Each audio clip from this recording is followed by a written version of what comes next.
Welcome back once again. Power resources which generates power.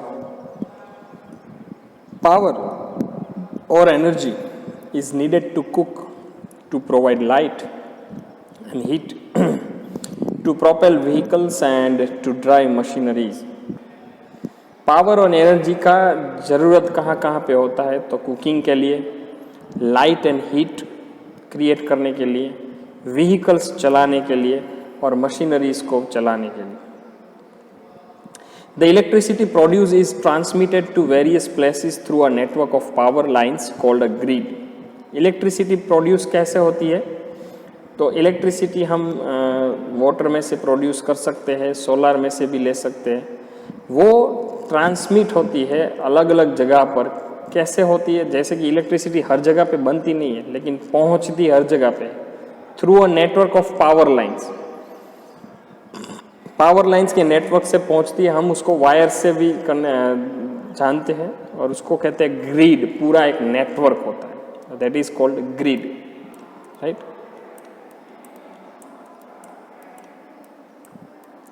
The major source of power are fossil fuels. Power का सबसे बड़ा source अगर देखा जाए तो वो है fossil fuels, right. Fossil fuels जो है like coal and petroleum are formed by natural processes such as the decomposition of dead organisms buried deep inside the earth. Natural processes से बनते हैं. कोल है, पेट्रोलियम है.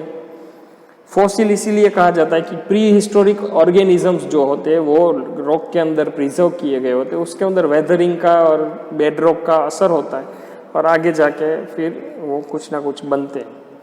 और नेचुरल प्रोसेस होती है जैसे कि decomposition of dead organism buried and deep inside the earth. Earth में काफ़ी अंदर बरीड होते हैं डेड ऑर्गेनिजम्स, राइट. तो उसके ऑर्गेनिजम्स मिलके ये कुछ उसके ऊपर वेदरिंग का असर होता है तो बनते हैं. These conventional resources of power are exhaustible और नॉन रिन्यूएबल. ये जो पावर के कन्वेंशनल रिसोर्सेज, कन्वेंशनल माने ओल्ड, पुराने, काफ़ी सालों से यूज़ कर. दीज आर एग्जॉस्टिबल और नॉन रिन्यूएबल. वो जल्द ही ख़त्म हो, मतलब जो वो ख़त्म हो सकते हैं, वो ऐसा नहीं है कि तुरंत रिन्यू हो जाते, इसीलिए उसको एग्जॉस्टिबल कहा जाता है या फिर नॉन रिन्यूएबल भी कहा जाता है. There are several non conventional resources of power which are renewable और इनएग्जॉस्टिबल. ऐसे भी नॉन कन्वेंशनल रिसोर्सेज है जो रिन्यूएबल है या फिर इनएग्जॉस्टिबल है. इनएग्जॉस्टिबल मतलब ख़त्म नहीं होते और रिन्यूएबल मतलब वो रिन्यू होते, इसीलिए ख़त्म नहीं होते. Wind energy, nuclear energy and hydroelectric power are some examples of such resource of power, right. Wind energy है, nuclear energy. wind कैसा है? वो ख़त्म ही नहीं होता है, रिन्यू होता ही रहता है. और पवन ख़त्म हो गया तो हम जी नहीं पाएंगे, उससे से हमें तो ऑक्सीजन मिलता है. हाइड्रो इलेक्ट्रिक पावर है, अभी दरिया में से जो बनते हैं हाइड्रो इलेक्ट्रिक या डैम के ऊपर, तो पानी जो है वो कंटिन्यूसली मिलता है. ये ऐसे रिसोर्सेज ऑफ पावर के एग्जाम्पल्स है. आगे हम टेबुलर फॉर्म में भी देखेंगे. तो let us see conventional resources, right. Fossil fuels, coal. Coal देखे, पुराने कन्वेंशनल रिसोर्सेज देखे तो coal was formed more than 300 million years ago. 1 million माने 10 लाख. 10 लाख इंटू 300, उतने साल पहले कोल बना था. From the compressed remains of ancient tropical forest and ferns. पेड़ पौधे, ये वो ट्विग्स, वो सब कुछ जब दब गए कुछ ना कुछ अर्दन मूवमेंट की वजह से, राइट. प्री हिस्टोरिक, एंशियंट, पुरातन की बात है. वो जब दब गए तो वो कंप्रेस हुए, उसको प्रेशर मिला, उसकी वजह से कोल बन गया था. दीज वेर सबमर्ज्ड, डूब गए थे, अंदर हो गए थे. एंड अक्यूमुलेटेड, इकट्ठा हो गए ऑन स्वैम्पी ग्राउंड. फिर वो एक जमीन के ऐसे इतने ऊपर तो नहीं बट ऐसे हिस्सों में वो एक्यूमुलेट हो गए, इकट्ठा हो गए. Here they decayed to form coal. वहाँ पे वो डीके हुए. डीके माने काफ़ी टाइम के बाद जब सड़ जाता है तो वहाँ पे वो कोल बन गए डीके होकर. Different conditions and types of vegetation and the time factor cause the formation of different kinds of coal. अलग अलग conditions और अलग अलग types of vegetations और time factor भी अलग अलग, उसकी वजह से अलग अलग type के coal produce हुए, जैसे कि peat, lignite, bituminous and anthracite. These are the 4 main types of coal. 4 type के कोल अलग अलग वेजिटेशन, अलग अलग टाइम फैक्टर और अलग अलग कंडीशंस से की वजह से 4 टाइप के कोल प्रोड्यूस हुए. These are this: peat, lignite, bituminous and anthracite. चारों के 4 कैटेगरी है. स्टेज ऑफ डेवलपमेंट, कैसा स्टेज कौन सा होता है, पहले क्या बनता है, बाद में क्या बनता है. कार्बन कंटेंट कितना होता है, कैरेक्टरिस्टिक्स क्या होती है, मतलब कैसे होते हैं दिखने में और एक्सप्रेस में, और यूज़ उसका क्या है. सबसे पहले देखते हैं पीट. वो सीक्वेंस में है, फर्स्ट स्टेज ऑफ डेवलपमेंट, पहले पीट बनता है, ज़्यादा प्रेशर होता है. लिग्नाइट, फिर बिट्यूमिनस, एंथ्रेसाइट. कार्बन कंटेंट 45 से 60% क्योंकि प्रेशर नहीं मिला. लिग्नाइट में देखा जाए तो 60 से 70%, बिट्यूमिनस से 71 to 87 एंड वहाँ पे 90 to 95% एंथ्रेसाइट कोल. पीट जो है वो soft, crumbly, dark brown in colour होता है, थोड़ा ब्राउनिश भी होता है. लिग्नाइट ब्राउन होता है. बिट्यूमिनस जो होता है वो ब्लैक होता है, शाइनी होता है एंड स्मूथ होता है, अपीयरेंस में थोड़ा दिखता है स्मूथ. एंथ्रेसाइट हार्ड होता है, ब्रीटल होता है, कड़क भी ऐसा होता है एंड ब्लैक एंड लस्ट्रस होता है, थोड़ा शाइनी भी होता है. राइट. यूज डोमेस्टिक फ्यूल में पीट का यूज होता है. लिग्नाइट का यूज होता है इलेक्ट्रिसिटी जनरेट करने में, गैस मैन्युफैक्चरिंग करने में और प्लास्टिक्स और नायलॉन बनाने में. राइट. तो यू जस्ट वंडर समटाइम कि प्लास्टिक कहाँ पे उगता है, तो जो सब कुछ फ्यूल में निकलता है उसमें ये एक ऐसा है लिग्नाइट जिससे प्लास्टिक भी बनता है. बिट्यूमिनस स्टील मेकिंग इंडस्ट्रीज में और थर्मल पावर जनरेशन में भी बिट्यूमिनस का यूज होता है. टोरेंट करके कंपनी है वडोदरा अहमदाबाद में, थर्मल पावर जनरेट करती है, पूरी इलेक्ट्रिसिटी वहाँ से आती है, वो कोल का यूज करते हैं. Anthracite central heating in buildings, steam generation in ships and boilers. Anthracite coal का यूज होता है हीटिंग देने, बिल्डिंग्स में स्टीम जनरेशन, शिप में स्टीम जनरेट करने में और बॉयलर्स में भी स्टीम जनरेट करने में इसका यूज होता है. ये कई कौन से टाइप के कोल कहाँ कहाँ पे पाए जाते हैं, पूरे resources, sorry not coal only, conventional resources that is coal, gas and petroleum कहाँ पे मिलते हैं, और non conventional resources nuclear power and hydro electric power. हम पूरे कंट्री का, हमारे कंट्री का अगर देखें तो यहाँ पे उस टाइप के मिल रहे हैं. राइट. न्यूक्लियर पावर है, हाइड्रो इलेक्ट्रिक पावर भी है. राइट. यहाँ पे मणिकरण जो है, फिर ऊपर देखा जाए तो लद्दाख में भी है, यूरेनियम भी पाया जाता है. राइट. राजस्थान में है और यहाँ पे मध्य प्रदेश में भी है, महाराष्ट्र में भी है. राइट. अलग अलग power, coal, gas, petroleum. Right. So let us move ahead. Petroleum and natural gas. Petroleum is often referred to as black gold or liquid gold because petroleum को कई बार black gold या फिर liquid gold कहा जाता है क्योंकि it provides fuel for heating, lighting and cooking. वो heating माने गर्मी, lighting लाइट प्रकाश के लिए and cooking के लिए यूज़ किया जाता है. It generates thermal power. Thermal power भी वो generate करता है. Right. गर्मी निकलती है. It is used as a lubricant for machinery. Machinery में ग्रीसिंग के लिए. राइट. वो जंग ना लग जाए इसलिए ल्यूब्रिकेंट के तौर पे यूज़ होता है. It provides raw material for a number of industries, for example petrochemical, synthetic fibres and fertilisers.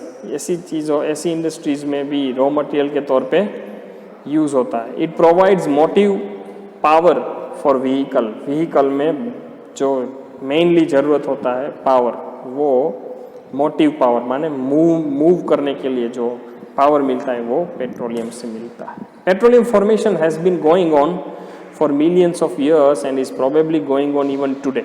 आज भी पेट्रोलियम फॉर्मेशन चल रहा है लाखों सालों से. It is mostly found in permeable sedimentary rocks such as sandstone where it is trapped in the pore spaces of rock. Generally permeable sedimentary rock में पाया जाता है.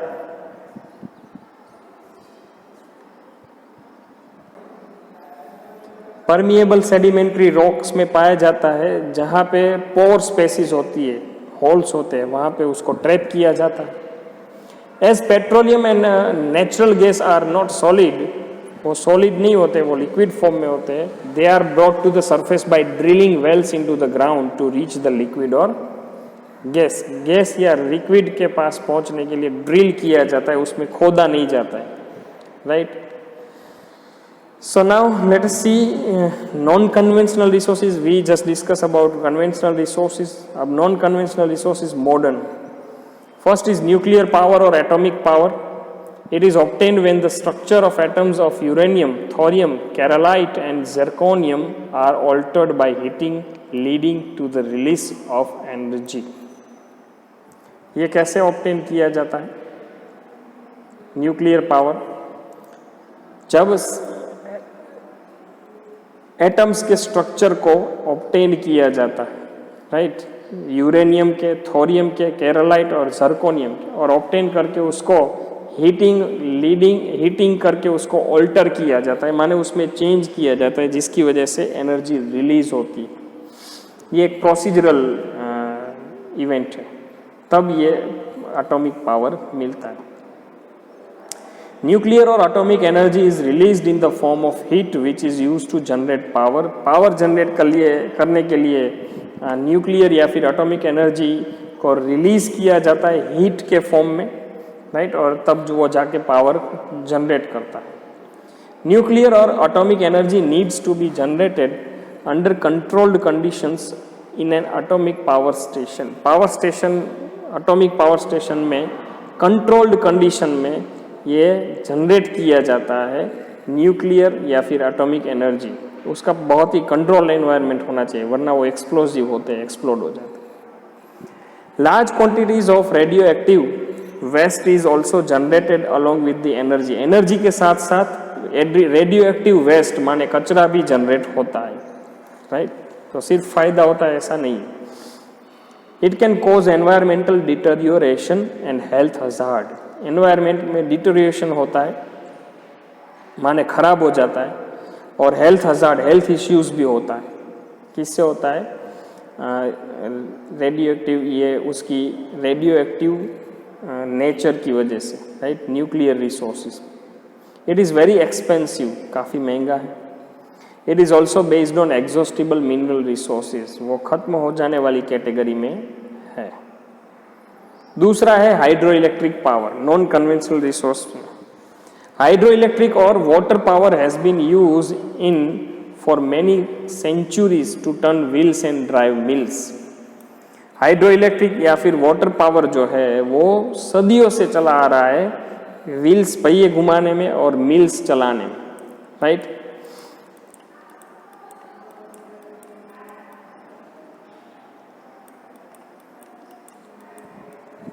There is a huge potential for producing this form of energy as it is dependent on river water. ये ज़्यादातर dams, नदी, river water पे ये निर्भीत होता है, इसीलिए उसको प्रोड्यूस करने के लिए काफ़ी ह्यूज पोटेंशियल ज़रूरत होती है. The production of hydro electricity is possible by building dams on reverse. नदी के ऊपर डैम बनाया जाता है, राइट. तब जाके हाइड्रो इलेक्ट्रिसिटी बनता है. Most modern hydroelectric scheme today are part of multipurpose projects. Multipurpose projects के हिस्सा होते हैं ज़्यादातर hydroelectric schemes. The Aswan dam on the river Nile in Egypt and the Grand Coulee dam on the river Columbia in north west USA are example of such multipurpose schemes. India में भी है, right, जैसे कि हमारा Sardar Sarovar, right, Narmada dam जो है. तो यहाँ पे इजिप्ट का और अमेरिका का एग्जाम्पल दिया गया है, राइट। नेक्स्ट है wind. Wind can be harness to generate power as can be seen from the windmills that have been used for centuries। सदियों से पवन चक्की जिसको कहते हैं विंड मिल से विंड को हार्नेस किया जाता है। हार्नेस माने कंट्रोल किया जाता है, ट्रैप किया जाता है और उसमें से पावर बनता है। वो काफ़ी इजी है। विंड से वो पूरा टरबाइन जो है वो घूमता है और उसमें से पावर जनरेट होता है। अंदर पूरा एक मशीनरी फिट किया होता है। Regular winds of high intensity favour the development of wind energy. इलाका और पूरा विंड का फॉर्मेशन देख के वहाँ पे विंड एनर्जी जो है वो आप क्रिएट कर सकते हो। The temperate lands are specially well suited to its और जनरेशन। विंड जनरेशन के लिए टेम्परेट लैंड्स जो है वो वेल सूटेड है। वहाँ पे पवन की मात्रा काफ़ी ज़्यादा होती है, राइट। आप देख सकते हैं कोल और petroleum and natural gas. Gujarat में 5 जगहों पर पेट्रोलियम एंड नेचुरल गैस पाया जाता है, कोल भी पाया जाता है, राइट। और इंडिया में और फिर अगर नॉर्थ में देखा जाए तो राजस्थान के अलावा और कहीं पे भी कोल नहीं मिलता है, राइट। और मध्य प्रदेश, महाराष्ट्र के बाद बिहार, झारखंड, उड़ीसा, वहाँ पे काफ़ी पाया जाता है कोल, राइट। और चिकन नेक में भी पाया जाता है यहाँ पे, राइट। तो ये सारे और पेट्रोलियम एंड नेचुरल गैस भी पाया जाता है साउथ इंडिया में, clear. So these are the energy resources in India.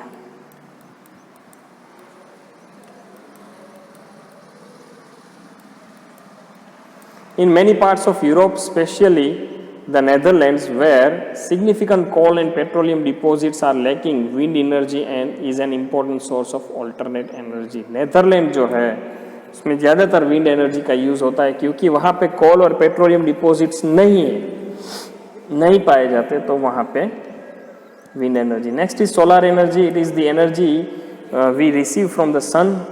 सन से मिलती है। It offers tremendous potential to generate power. पूरी दुनिया में जितनी भी बिल्डिंग्स है उसमें दीवारों पे अगर और छत पे सोलर प्लेट्स लगाया जाए फिर भी सोलर एनर्जी का पूरा यूज़ नहीं कर सकते क्योंकि इतनी शक्ति होती है वहाँ पे। Solar cells using huge mirrors are needed to tap solar energy for producing electricity. Electricity produce करने के लिए सोलर सेल्स जो ह्यूज मिरर ग्लासेस आप सब जानते हैं, हमारे या हमारे पड़ोस में सोसाइटी में छत पर सोलर प्लेट्स लगी हुई होती है। वो सोलर एनर्जी प्रोड्यूस करने के लिए, सोलर एनर्जी में से इलेक्ट्रिसिटी प्रोड्यूस करने के लिए यूज़ होता है। Solar power can be use for cooking, heating and crop drying and other uses at a relatively low cost. मुफ्त, near by, free of cost जैसा होता है। एक बार इन्वेस्ट कर लो सोलर प्लेट्स में, फिर जिंदगी भर वो आपको 20-25 सालों तक ऐसे ही आपको इलेक्ट्रिसिटी जनरेट करके देता है। Many houses and hotels have experimented fairly successfully in obtaining heat from the sun's rays। अच्छा, ये कुकिंग, हीटिंग और क्रॉप ड्राइंग में काम आता है। काफ़ी ऐसे घर और होटल्स ने सक्सेसफुली ट्राई किया है सन के रेज में से हीट निकाल कर यूज़ करना है, ठीक है। सामान्य एग्जांपल है, गर्म पानी नहाने के लिए यूज़ करना है। ऊपर अगर सोलर हीटर है तो आपको 5 या 10 मिनट तक सोलर प्लेट्स जो है वो अगर सन रेज एब्जॉर्ब कर लेती है तो पूरे दिन आपको इतना गर्म पानी आएगा कि उसमें आपको मिक्स करना पड़ेगा मुफ्त में। Solar heat can also be used under certain circumstances to drive generators. Generators भी चल सकते हैं सोलर हीट की मदद से। It is pollution free and can be generated anywhere. कहीं पे भी, सब जगह सूरज का प्रकाश तो आता ही है, तो कहीं पे यूज़ कर सकते हो। पॉल्यूशन 0% है, कुछ भी पॉल्यूशन नहीं। Next is geothermal energy. Geothermal energy is derived from volcanic phenomena such as hot spring और गेजर्स। नीचे वोल्केनिक फेनोमिना होती है, वोल्केनिक एक्टिविटी होती है, उसकी वजह से जियोथर्मल एनर्जी आती है। गर्मी ऊपर आती है तो तो वो गर्मी जब ऊपर आती है तो कभी वहाँ पे वाटर सोर्स होते हैं, स्प्रिंग्स और गीजर्स होते हैं, तो वहाँ पे जियोथर्मल एनर्जी पाई जाती है। थर्म माने गर्म। It is limited to areas where there is volcanic activity. जहाँ पे वोल्केनिक एक्टिविटी होती है वहाँ पे होता है, बाकी हर जगह से थर्मल एनर्जी निकलती नहीं है। El Salvador, Kenya and Philippines and Iceland generate energy from geothermal sources. Geothermal sources से एनर्जी जनरेट करते हैं। इंडिया में एक प्लांट है मणिकरण, हिमाचल प्रदेश में, जिसमें जियोथर्मल एनर्जी में से इलेक्ट्रिसिटी जनरेट होती है। टाइडल एनर्जी, नॉन कन्वेंशनल में टाइडल एनर्जी भी है, टाइड्स में से एनर्जी बनती है। Tidal energy is important in coastal areas where it is generated from the rising tides. Rising tides से एनर्जी जनरेट होता है कोस्टल एरियाज में, tidal energy. Tidal power might be useful source of power generation for the future, though it is uneconomical at present. Tidal power जो है वो power generation के लिए future में काफ़ी बड़ा ऑप्शन साबित होने वाला है। हालांकि आज ये अनइकोनॉमिकल है क्योंकि थोड़ा महंगा भी होता है। European countries such as France and Norway have started utilising it on a small scale. बड़े छोटे पैमाने पे यूरोपियन कंट्रीज जैसे कि फ्रांस और नॉर्वे, उन्होंने ये स्टार्ट कर दिया है। The Gulf of Kutch and Khambhat are suitable to development of tidal energy in India. India में देखा जाए तो खंभात और कच्छ के जो गल्फ है वहाँ में से आपको मिल सकता है। Next is biogas. It is utilised in many parts of India and other Asian countries. Biogas जो है वो भारत में और दूसरे कंट्रीज में भी यूज़ होता है। It is generated by using biomass, farm waste such as rice husk and bagasse, animal and poultry waste and human excreta। ये बायोगैस कैसे बनता है? बायोमास से बनता है, बायोलॉजिकल मास चीज़ें लेकर। फार्म वेस्ट, खेत का कचरा, जैसे कि राइस हस्क, राइस के फल्ले, उसके जो कवरिंग्स होते हैं, bagasse. Animals and poultry waste, poultry farm का कचरा। एंड ह्यूमन एक्सक्रेटा, ह्यूमन का जो एक्सक्रेटा है वो सब कुछ इसको जनरेट करने के लिए यूज होता है। Biogas is also produce from sewage in cities and towns. Towns और सिटीज की सीवेज, गटर जिसको बोलते हैं, वहाँ से भी बायोगैस प्रोड्यूस होता है। This energy is also use to light homes and streets and for irrigation and farming in many villages. कई गांव में फार्मिंग में, इरिगेशन में भी काम आती है ये एनर्जी, और होम्स में, स्ट्रीट्स में लाइट्स के लिए भी ये काम आती है। Gobar gas plants are a cheap source of power. These have been set up in some Indian villages in the northern plains to fulfil various power needs. गोबर गैस प्लांट्स जो है वो भी पावर के एक चीप रिसोर्स है, काफ़ी सस्ते में पावर वहाँ से जनरेट होता है, राइट। और अगर देखा जाए तो इंडिया के विलेजेस में, जैसे कि नॉर्दर्न प्लेन्स में, ये प्लांट सेटअप किए गए हैं अलग अलग पावर नीड्स को सेटिस्फाई करने के लिए। Smokeless chulhas, that is stove using gobar gas, are use there for cooking and heating. वहाँ पे चूल्हा का यूज़ होता है जिसमें स्मोक नहीं होता है। जनरली लकड़ी को जलाने से स्मोक होता है, राइट। ब्रिटेन में 1956 में सबसे पहला न्यूक्लियर पावर स्टेशन बिल्ड किया गया था।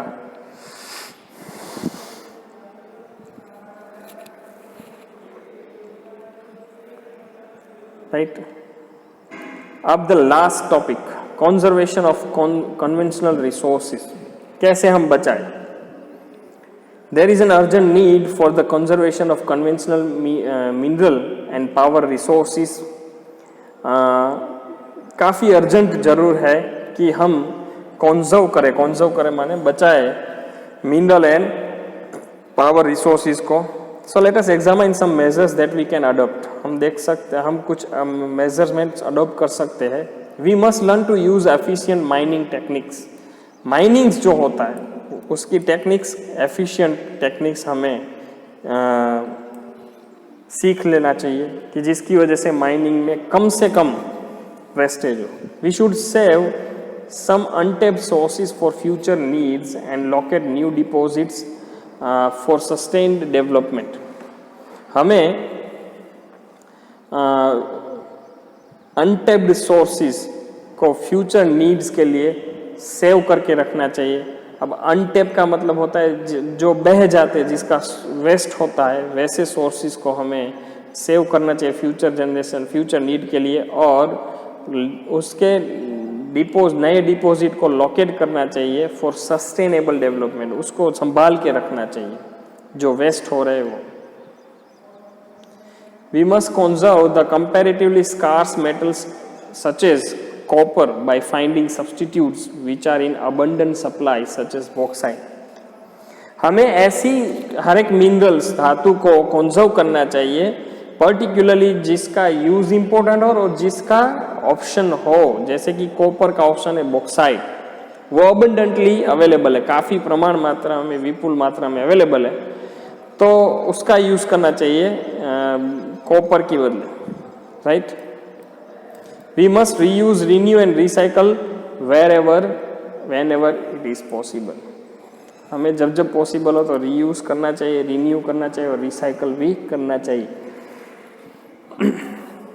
प्लास्टिक खास. We need to switch to renewable resources of energy such as wind, sun, tides and geothermal energy in place of fossil fuels whenever and wherever possible. जहाँ जहाँ possible हो सके, ऐसा नहीं हर जगह पॉसिबल हो सके, वो हर जगह पे फॉसिल फ्यूल्स की जगह हमें non polluting wind, sun, tides and geothermal energy का उपयोग करना चाहिए. यहाँ पे हमारे पास टेबुलर फॉर्म में डेटा अवेलेबल है कि मिनरल और पावर रिसोर्सेज का डिस्ट्रीब्यूशन कहाँ कहाँ पे है. Right. Iron, copper, bauxite, uranium, gold, coal, petroleum, nuclear power, hydro electric power, वो सब में हम देखें तो एक कॉपर जो है, राइट, वो भी वैसे तो इंडिया में पाया जाता है. Leading producers in the world, हम लीडिंग प्रोड्यूसर्स में नहीं है, बट इंडिया जो है आयरन में है. राइट. फिर गोल्ड में तो हमारे पास एक ही जगह है. राइट. उसके बाद अगर देखा जाए तो आयरन में और हाइड्रो इलेक्ट्रिक पावर में हम लीडिंग प्रोड्यूसर्स में है, और हमारे स्टेट्स में भी ये सारे मिल रहे हैं. तो ऐसा नहीं कि इंडिया को डिप्राइव किया गया है मिनरल्स में by the nature, no. Right. So this was the how it can be conserve. Right. So with this we conclude our chapter number 14 of geography. Right. So see you in the next chapter.